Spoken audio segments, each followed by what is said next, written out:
సమస్య పరిష్కారం కావడం కృషి చేసిన తిరుపతి జిల్లా కలెక్టర్ కు సిపిఎం పార్టీ నాయకులు అభినందనలు తెలిపారు. సిపిఎం పార్టీ నగర కమిటీ సమావేశం నేడు యశోదానగర్లోని సిపిఎం కార్యాలయంలో నిర్వహించారు.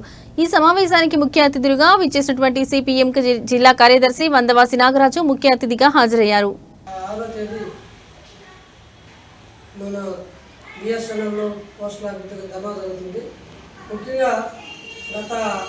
అనేక దశాబ్దాలుగా పెండింగ్లో ఉన్న సిటీ ఈరోజు అమరావతిలో జరిగిన రాష్ట్ర క్యాబినెట్ ఈ సమస్యను పరిష్కరించాలని దాన్ని గతంలో మున్సిపాలిటీకి ఉన్న జీవోని తొడాకి మార్పు చేస్తూ ఇతర కనీసమైన ప్లాట్ 2 సెంట్లని ఇతర సమస్యలు పరిష్కరిస్తూ ఒక అప్రూవల్ ఇచ్చినట్టుగా జిల్లా కలెక్టర్ గారి ద్వారా తెలిసింది.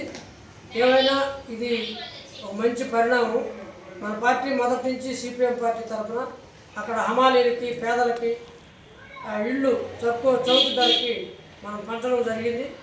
అదే రూపంలో మనం అనేక మంది పేదలకి ఈ యొక్క ప్లాట్లు పెంచడం అందరికీ న్యాయం జరగాలని అప్పటి నుంచి పోరాటం చేస్తున్నాం.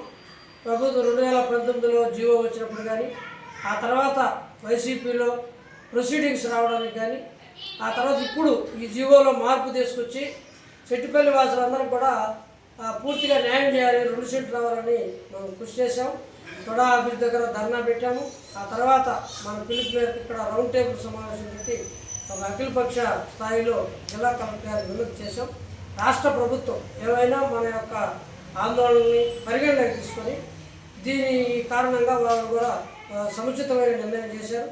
దీనికి ముఖ్యంగా కలెక్టర్ గారు గత అనేక వచ్చిన ప్రశ్నల్ని వాటి మీద వచ్చిన అనేకమైన కొర్రీలన్నిటికీ కూడా సావధానంగా అధ్యయనం చేసి వాటన్నిటికీ సమాధానాలు పంపి అనుకూలంగా సానుకూలంగా ప్రజలకు సానుకూలంగా నిర్ణయం రావడానికి కృషి చేశారు.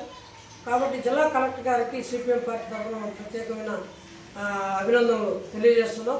అదే రకంగానే మన పోరాటాన్ని కలిసి వచ్చిన బాధితులు ఎవరైతే ఉన్నారో వారందరికీ కూడా మన శుభాకాంక్షలు తెలియజేస్తున్నాం. అదే రకంగా మనం పిలిచిన వెంటనే ఇతర రాజకీయ పార్టీలు కూడా వచ్చి వారికి కూడా మనం ధన్యవాదాలు తెలియజేస్తున్నాం.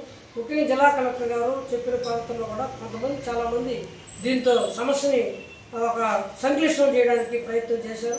180 ఎకరాలు కొంతమంది తమదేనని చెప్పేసి కోర్టు కొడుకు దీన్ని ఇబ్బంది పెట్టడానికి ప్రయత్నం చేశారు.